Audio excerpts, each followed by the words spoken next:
Hello students, we have come to our first online class. So today we are going to begin civics. First two chapters, 1 and 2, first two chapters are needed for our first quarter. So I'll begin the first chapter of civics, that is democracy. You will get democracy in page number 84. Okay. We all are familiar with the term democracy.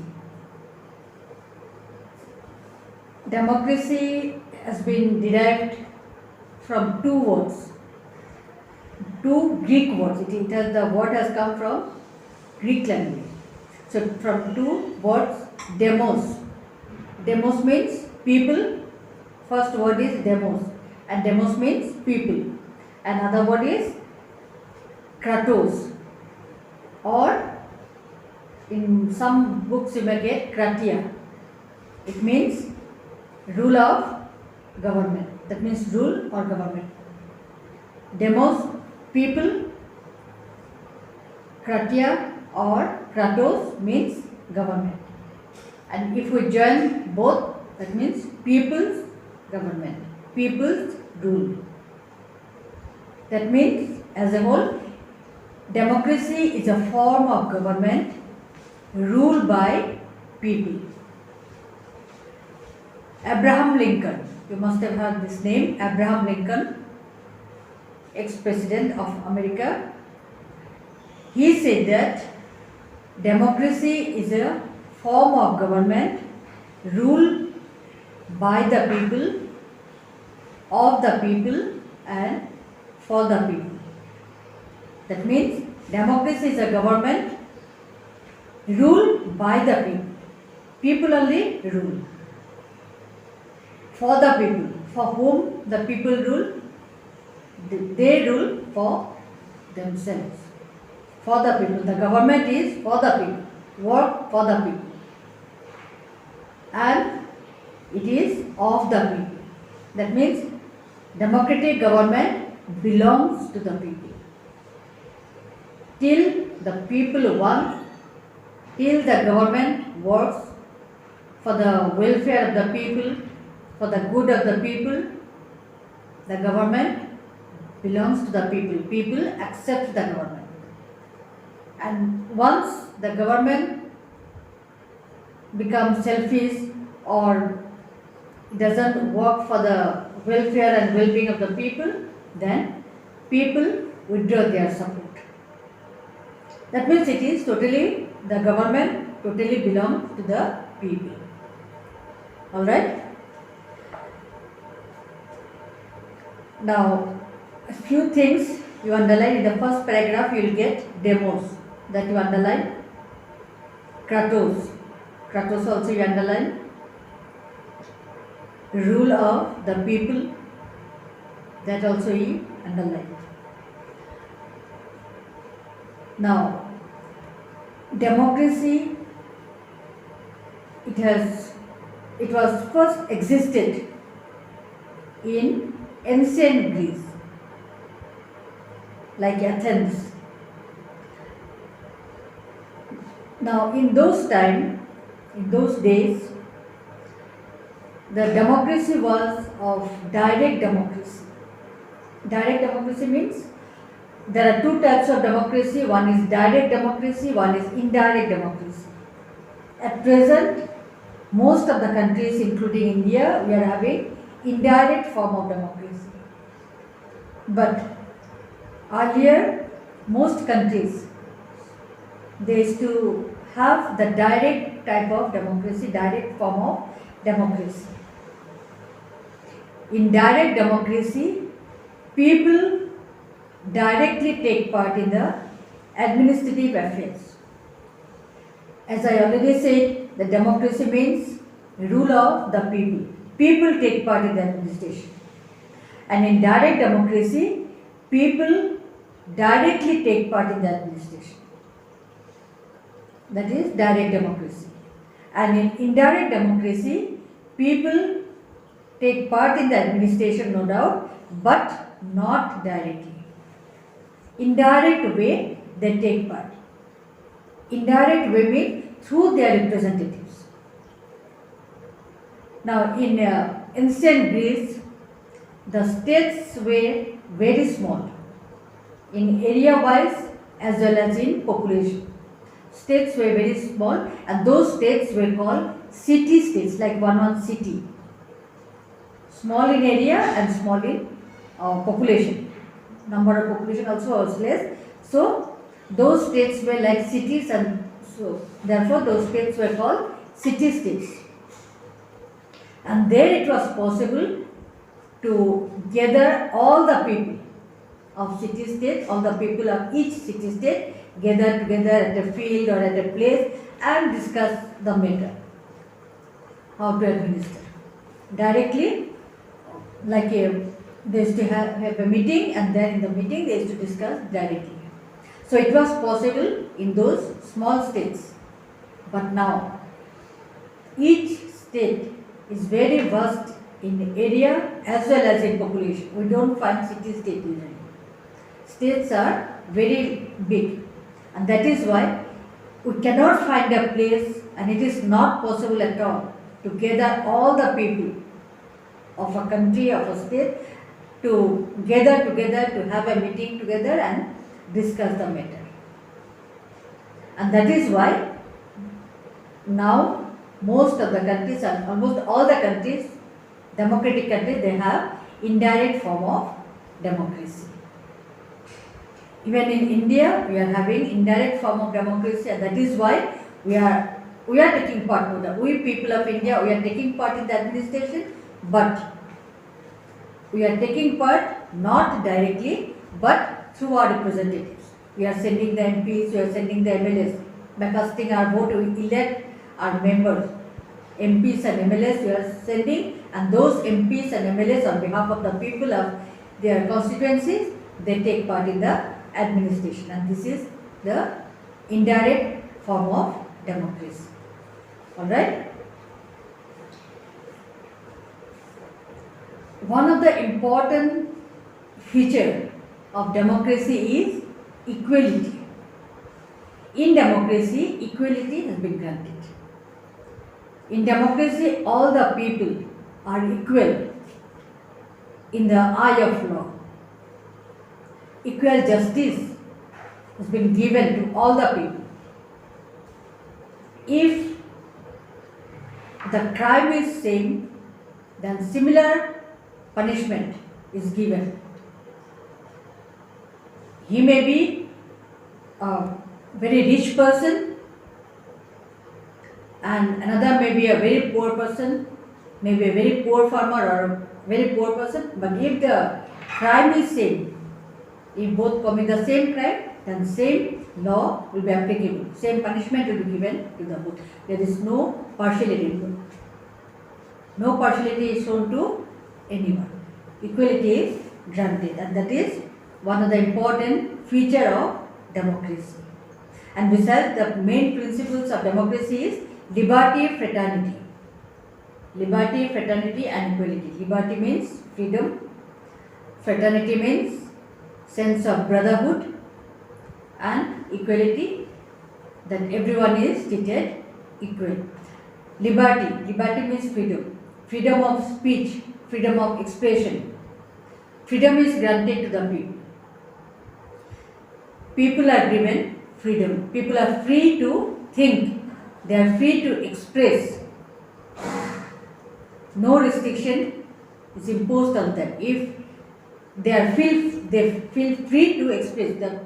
If they whatever they think, they are free to express in the media, in the newspapers, through the TV channel. They can express it. So this is liberty. And there is the fraternity among the people. People, though they are living in different areas, but there is a sense of brotherhood. The sense of brotherhood is developed. Various steps have been taken to develop the sense of brotherhood among the people, and there is the fraternity among the people in democracy. Democracy gives importance on liberty, equality and fraternity. The countries after the Second World War, many countries became free from they were colonized by other countries, so they became free. And most of the countries that became free after the Second World War, they became the democratic country.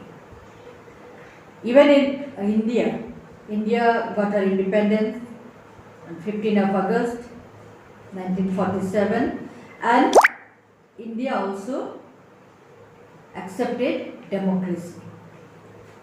And now India is the largest democratic country in the world. Besides democracy, there are other forms of government too, like absolute monarchy. Monarchy means kingship, where there is a king. And the power is totally remain with the king. And in absolute monarchy, the king need not have to follow anything, any constitution or any rules. He has the absolute power. Total power rests on him. He is vested with unlimited power. And this kingship is hereditary, like after the father, the son becomes the king. So this is that goes on hereditary process. But at the same time, there is a constitutional monarchy, and from the name you can understand that constitutional monarchy means the power of the monarch, power of the king is restricted. Constitutional monarchy means there are some limits. Powers of the king is curtailed. Like absolute monarchy, he cannot do anything. The king and queen is the nominal head. There is a king or queen, but the king or queen is the nominal head. Nominal head means head in name. And the administration is carried on by the Prime Minister and the Cabinet. Although in the constitutional monarchy there is either a king or a queen, but they are only the nominal head, who is the head of the country, but only in the name. All the powers are exercised by the Prime Minister and his Cabinet. Then come dictatorship. Another form of government is dictatorship. And in dictatorship, citizen is ruled by the force. Dictator. The ruler dictates and others follow. That means whatever the ruler says, it becomes the law. Others have to follow. Like Hitler. You must have heard this name, Hitler, isn't it? His rule was he was the dictatorship, and his rule was the dictatorship. Whatever he said, that was done. That was followed by his people without any question. Clear? And all the powers remain with that single person, dictator. Then military dictatorship. Military is responsible in running all the matters. The form of government is headed by a dictator. But the dictator, his ruling power is seized by the military. That is the military rule. He is there, but his power is seized by the military. That is military dictatorship. Then comes communist government. Communist. There is communist government system which is ruled by a single political party. Single means only one political party, like China. There is only one political party in China. There are three types of party system. One is single party, other one is bi-party, that means two parties, and the third one is multi-party system. In single party, only one party is there and that party only rules. In bi-party, there are two parties, one party rules, another party remains as opposition. And in multi-party system, India we are having the multi-party system, three or more. That means more than two parties. And in multi-party system, the party that gets the absolute majority forms the government and other parties remain in the opposition. Now in the communist government, there is only one party, and communists they believe that poor people are exploited by the rich, and they try to remove the gap between the rich and poor. That means, according to them, those who believe in the communism, there should not be gap between the rich and poor, and the national wealth should be distributed equally, so that gap can be removed. When the national wealth, national property is distributed equally, then there cannot be any gap between the rich and poor. There cannot be such classes of people. All will be equal. Economically, all will be equal. Now, at present, democracy is considered the best form of government. And that is why most of the independent countries at present, they accept democracy because it is considered the best form of government. It gives equal right to everyone, it gives liberty, and main thing is that in democracy there is a constitution. One of the important feature of democracy is, in democracy there is a constitution, and both the people and the government, we are bound to accept the constitution, we are bound to respect our constitution. Now, what is constitution? Constitution is a written document. Constitution is a written document where all the rules, laws, acts, everything is mentioned. All the articles. Some constitution may be written, some constitution may be unwritten. Our constitution is a written constitution. The constitution of India is the lengthiest constitution. Constitution of India is the lengthiest constitution. There are so many articles, so many chapters, so many schedules, and so it has become a very long.